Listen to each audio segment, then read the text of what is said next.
Hey guys, Patrick and Emma here from PowerCurve Performance. Today we're going to go through the process of modified or upgraded ZD30 direct injector mail order tunes. So this includes larger turbos and larger injectors. So anything else we can sort of pre-cover in a mail order, which is larger MAF housings, snorkels, intakes, intercoolers, exhaust, stuff like that. But when you go bigger intercooler and when you go bigger turbo and bigger injectors, this changes the mail order process. So we can still do it, but given it's a DI ECU and we need the ECU here to do the tuning or at least the chips out of the board, there is a bit of back and forth with mailing and stuff like that. So we're not going to get it right the first time.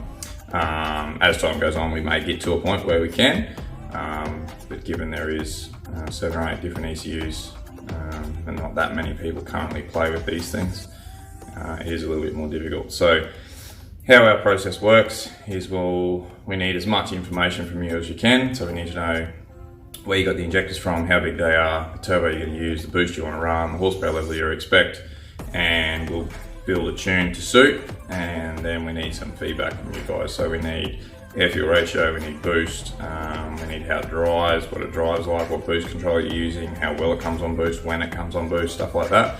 Fundamentally, like a dyno graph would be great, but if you can't get there, we need some pretty good data. And yeah, that's pretty much it. And obviously, understanding of the risks. So diesel engines aren't known for being super reliable to begin with. So if we add, a lot of guys ask for 200 horsepower. Yes, we can get there, but you're not going to be able to tow your caravan around Australia there for long periods of time without keeping a close eye on pyros and stuff like that. So it really comes down to the turbo you want. Also, a lot of guys go out and buy a big turbo thinking that they're going to get more down low response. That's completely incorrect and does not work that way. The bigger the turbo, the lazier it will be down low. And you definitely need a set of injectors with a bigger turbo. You're not going to get more horsepower without adding more fuel. The injectors just aren't big enough. So they sort of go hand in hand. So if you want to add a bigger turbo, yeah, great, but you're only going to lose down the drivability unless you add a set of injectors. Patrick, would it be correct there's a lot of different turbos and people making them? The turbo setup between manufacturer to manufacturer is not the same? Heaps, completely different setups out there. There's a lot of guys coming through saying, I've got this turbo, I've got that turbo. I haven't heard of them all, haven't tried them, so I can't comment on how many are out there or whatever. There are a few that we don't touch. We mainly stick with the genuine Garrett stuff. We've found a good result with what we use, reliability and drivability and things like that on both the Conrail and the DI. So we're going to stick with those because we've tested them and we've seen the results of a few of the bigger brands out there and they perform the best value for money. So we're going to stick with those. But yeah, it's definitely difficult with the more turbos that are coming on the market and people claiming that they do things that they simply don't. So with this modified range, there's a set price for the standard ECU tunes.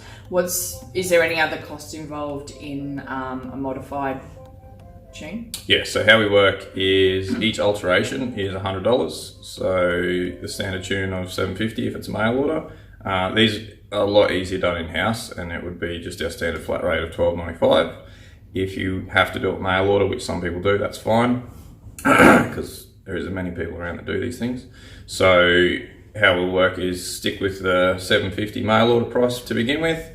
If you're happy with it straight off the bat, sweet, that's it. If it's not, send it back and we'll make some adjustments. Each adjustment's $100 and same process, send the mail order bag, the return bag in the mail order bag and we'll package it up and send it back to you.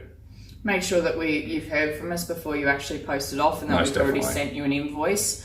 That clarifies that yes, we are ready to take the job on. Mm-hmm. Patrick could be away. You don't want to be sending an ECU and be down a car if we haven't actually confirmed. So the invoice is your go ahead to send. Do not send before you've received that invoice. Yes. That express mail order bag and express back is the cheapest way for you to do this. Yes. Makes that process a lot easier. Just give us as much information as you possibly can. If you can't do without your car, we do have spare ECUs that we can send you. They are at a cost of $250, so you return them. If you want to keep it, you can keep it, but we would rather it back. So we can send you an ECU that will run in your vehicle. The engine light may be on. but your car will run if you need it. So yeah, there is that option there. Sweet. I think so. Have a good day.